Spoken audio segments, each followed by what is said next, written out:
نئے ration card کے لیے اکتوبر سے وصول کی جائیں گی درخواستیں۔ محترم ناظرین آداب، زی ٹوڈے نیوز میں آپ سبھی کا خیر مقدم ہے۔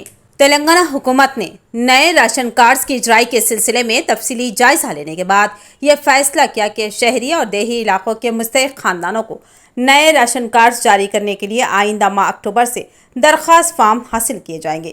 درخواست فارم وصول کرنے کی تاریخ کا بہت جلد اعلان کیا جائے گا۔